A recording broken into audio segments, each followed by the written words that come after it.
What is up, dudes and lady dudes? Welcome back to Just Nuts, guys. Today, I'm doing a little video looking at Magical Musketeers, one of my favorite decks, really of all time. It's really escalated to that point for me, and it's one of the decks I've really been looking at playing as my, real competitive deck at the moment. It's a very good rogue option. It's been getting constant tops, and if you didn't know, it just got top 32 at YCS Milan over the past weekend, and this was the list. This is the exact list the guy played here. Shout out to him. I don't think he said his name in the deck profile, and I don't think it was in there. I looked real quick, but shout out to him regardless. So not only is this super relevant because the deck's been able to top very consistently. There were two people in top, one in top 4, one in top 16 at the last Pro Play games. I think that was Dallas right there, which is like pretty significant. And then obviously a tournament like this making it to top 32 is no small feat. So the other reason I really like this is like the closest list that I would probably be playing if I were playing Magical Musketeers that I've seen. I'm not the biggest fan of Utopia Double, and as you'll see, it's not here, which just makes a lot of sense. I don't know why I would want to talk about it. Just because it's not there. I'm not a huge fan of it. I think you got to play two bricks. You got to play Calamity, and you got to play the Double or Nothing in your main deck that are both not very good, just to make that play even possible. And the times it comes up is actually not as crazy often as it sounds, because you have to set up that specific play. That specific play is Starfire going second, in which case you have a spell to activate under Starfire. And it's just not as good. It's just not as good as you'd think. So, in my opinion, obviously, I don't think it's bad. I just think, to me, it's not like the first thing I want out of the deck. Just lowering the consistency of a deck in which you have to play a ton of normal summons, and you have to draw your normal summons with the stuff. I'm not trying to clog it up with a bunch of other stuff in there as well. But looking at his list, it's pretty straightforward. Like the lineup is pretty the same. 3 Ash, great hand traps. 2 Phantasme. I also agree with this 100%. This is a deck where you don't want to draw too many normal summons, but you also need to see a monster to be able to play. So this does either. If you draw a hand with too many monsters, you shuffle some monsters back. If you don't, you just try and dig when your opponent does make a link summon. I kind of like that it doesn't go all in on 3, because there are some rogue decks, a decent amount of rogue decks, where you may have a hard time getting this out of your hand. So I think 2 is a pretty good number there. All the staple stuff, we've learned now that 3 Desires is correct in this deck. It's just too powerful. Instant Fusion and Mind Control, just like 2 very, very powerful cards to pair with the mechanic of the Musketeers, all plussing you when a spell or trap is activated in their columns. Cosmic Cyclone, just for meta stuff, just dealing with Salamangreat Roars, dealing with Orcas Crescendos, or just any other miscellaneous, spell or traps that could be a problem. Monster Reborn, this is like his most interesting tech card, in my opinion, at least in the main deck for sure. He just, you lose if you get Solemn Judgmented, or striked or warning, whatever. If you get solemned, or they just destroy your monster before you get a chance to activate anything in his column, you just lose, right? So this was you don't need this, but it's an interesting card that, especially going second, you can just play through one disruption and just get that monster back, and then just keep going. So interesting card. I'm not sure if it really works out as well in practice as you'd wish, but you do have a link 1, so worst case scenario, you can just go normal summon, link it off, special summon a monster back, and then still be going, right? And then all these guys. He does play 2 Dancing Needle. That's another thing that a lot of people would maybe talk about, but it's so powerful against arguably just the straight up 3 best decks in the game. This card is a blowout against those, especially going first, and then it just kills them in the grind game as well. And you got to play this when you do draw monster heavy hands, or playing through stuff like Compulsory Evacuation Device, quick removal like that. This card can be very, very clutch. For his extra deck, pretty standard stuff. I think Ningirsu is different, but I don't think it's that crazy, because your entire deck targets. Any removal you have in this deck targets, so Ningirsu is really nice to have. If you can at least resolve a max in the face of something like an Avermax, you can still out it. And that's what's important. So I think this is a must-have in the extra deck. And then Sewer Poly targets, whatever, Instant Fusion targets, basic stuff. And the side, nothing too crazy. Super Poly, well, actually, nothing to start too crazy. Super Poly, Nibiru. Red Reboot is a must in this deck in the side. I think it's so good. Going second versus back row decks, you really, really struggle. You can normal summon a monster. If you try to get solemned, if they try to compulse you, you can chain this to negate that, in which case you will activate this in the column of the monster you summoned. If it's something, you'll get a search, you'll get a special, you get a +1 in some way. While negating their card, you will take their card and set it, and then they can't activate any of their other back row for the rest of the turn. The life points is worth it because it will allow you to blow them out, because then from there, if you lock down, they're going to reset as well. So if you lock down 2 to 4 back row, you can link right into Max, and Max can special up to 4 magical musketeers, and then you can just make a crazy link play where you go like Phoenix to pop 1, Unicorn to spin 1, and then you're like also putting in a decent amount of damage, and you're ending with probably some pluses. Maybe you end with a last stand just so you can deal with at least one of the ones left over, and it just is so good against those matchups. Ghost Sister and Spooky Dogwood was an interesting one. He just thought he'd go into time more because he's not playing the Utopia double stuff. He expected to go into time way more often than he did, so it didn't really come up as what he said, but I see why it's there. Any deck can really play it if you're worried about going into time, strikers, whatever. He just said he was able to finish rounds out before needing it, so okay. And the last interesting card he played was Called by the Grave in the side. The reason he called for this was he wouldn't really be sure, because sometimes people would think he wants to go second because he's trying to do Utopia double stuff and make him go first, and sometimes they make him go second because they think this is a control deck and they want to go first. So either way, this was like a good side, and just for whatever was not great in the matchup. If Phantasme doesn't really work, if I don't know, if Dancing Needle isn't great in the matchup, you can just side in the Calls because they're just kind of generically good against pretty much everything. So no matter what, it's going to have some utility, right? So it's just an easy mid-ground side in that's going to give you a chance to win going first or second. It's not a card that you just lose if you draw it going first, and it's not a card you just lose if you draw it going second. Right, so that was the idea there. But that's his list. Really, really cool. It's very close to something I would play. And I wanted to look at some other cards here that could be played in Musketeers, some tech cards. One is an older one, Ties of the Brethren. This is a card where if you go first, it has such a high ceiling. You're going to +2 off of this. Usually if you resolve this going first, it's probably going to be game, because you're going to just amount so much advantage going first. It's just going to be really hard for your opponent to deal with all the cards you get. But going second, it's pretty bad, and maybe it's not that bad in the sense that it just baits out a negate, at least. But, like, I don't know, man. It's really mediocre going second. It just ends up being that way, because if any deck has enough disruption, they won't even let you keep a monster on field long enough to activate the ties. And so for that, it's just maybe it's a possible side deck card for when you do go first, just to have that insane ceiling to just possibly like just run away with games early if you do know you're going first. But other than that, I don't know. Dark Ruler No More, quite the opposite. Actually, way better going second. If you can just get any of your monsters on board, just activate this into a board, then you're going to negate a whole board. Really, this is only good against combo decks, so stuff like the new combo Thunder variants with like Seifert and maybe Pendulum stuff.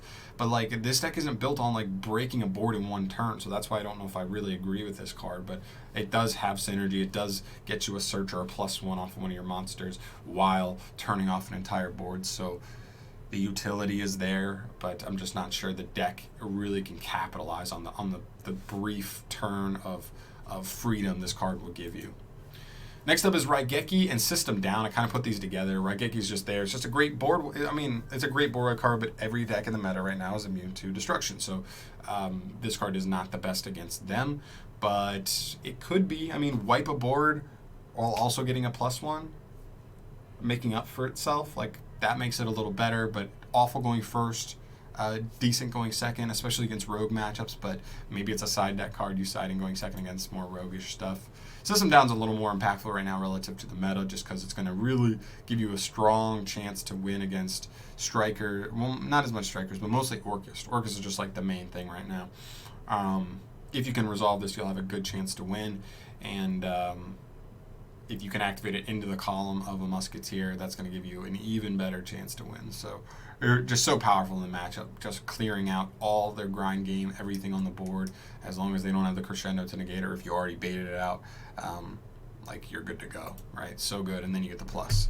The next one is Toon Table of Contents. This is a really interesting one because essentially you're just going to go play 3 Toon Table of Contents and 1 Toon Cyber Dragon. That way, if you're going second, you do have the possibility of, without normal summoning, just going search into Toon Cyber Dragon, special summon him, and then link off something your opponent has in the extra monster zone for your Chimera Tech Mega Fleet. I think that's the one I'm thinking of. Whatever, you can take any monster in the extra monster zone.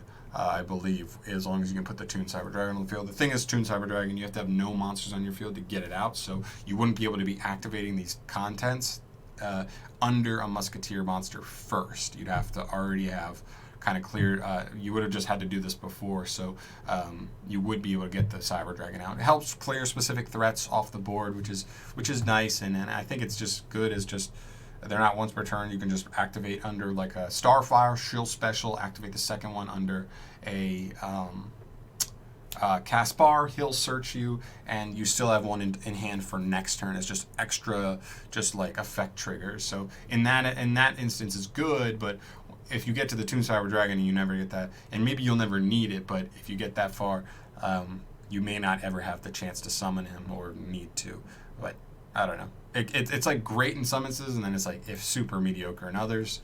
Forbidden Chalice is just another just like generically great card. It just negates a monster's effects but gives it a 400 boost. The 400 boost could actually come up in this deck because your deck is pretty battle phase weak just because all your monsters are have such low stats. But for the most part, it's just a generic negation. Playing second, you can negate something into a board, then search. If that was the one card you were worried about negating, like a Caspar or whatever, whatever monster you summon resolving, negate it, get a search. Or going first, you can set it under a card, and then it's just a negate, and then you'll get a plus. So I just think this card is super versatile. Can be good going first, good going second, just because the quick play nature, so good. The flexibility it has to just negate stuff on the fly is very, very nice. Next up is a more interesting one because it talks about combining Mech Knights with our Magical Musketeers. And the reason I would think this is interesting is because Musketeers have a link 1. So even going first, even though it may not be optimal, you can link off into your link 1.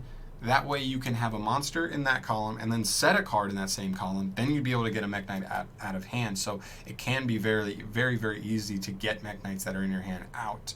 Even though they're not mainly going first cards, you can still deal with the clunkiness. This is just a quick card, even going first, going second, no matter what. Just special purple straight from deck.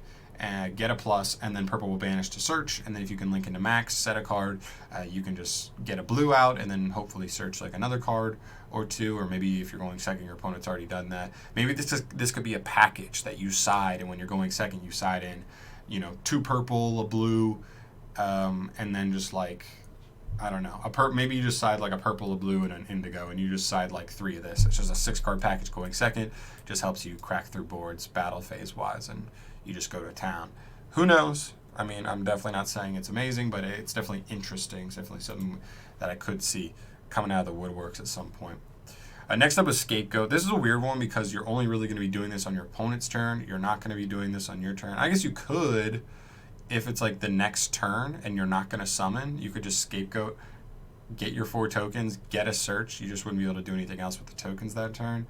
But for the most part, you're just going to be setting this, and this is going to allow you to push for a game. It's just a power card. If you go first, you set this, you stall for a turn, and on the end phase, you activate Scapegoat, you get your 4 tokens, and on the next turn, you're either going to link up into an Avermax while removing 2 cards, or just go Boil Sword and kill your opponent.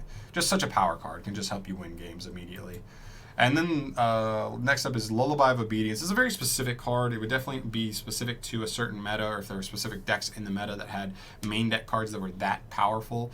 Essentially, all it's going to do is going to let you declare a card type, a card name, a monster card name, and if your opponent has it in their deck, they have to give it to you to put in your hand, or you can summon it to the field, ignoring its summoning conditions. So, depending on what decks might just have like a main deck boss monster, this card could just bring it right out. Which is really kind of crazy, just at the cost of 2,000 life points. So depending on how good that monster is, depending on what it does, it could kind of let you run away with a duel while also getting a plus, just activating this under one of your Musketeers. Super specific, but I thought it was a card that definitely could come up in a very specific meta. And the last card I have here is Photon Sanctuary. This is a card I looked at a long time ago, and I still have looked at it and been like, still interesting. Still very interesting to me. So here are the things with Photon Sanctuary. It gives you 2 tokens, but it locks you into only summoning light monsters till the end of the turn. Or for the whole turn, you activate this. All your Musketeers are light, Max is light, so that doesn't conflict at all. It just keeps you from going into more generic extra deck cards, but you can still use a few, right? So you can, one, just make this, go right into a Hippo Shingen. That's another 1900 beater on the board that also buffs your magical muskets 500, 500. So that's making Caspar 2500 defense if he's there in defense. 1700 attack. It's making Starfire like 1822, I think. It just makes them all like respectable, right? And you can't just take them for granted in the battle phase, as well as floating into more monsters if it gets destroyed.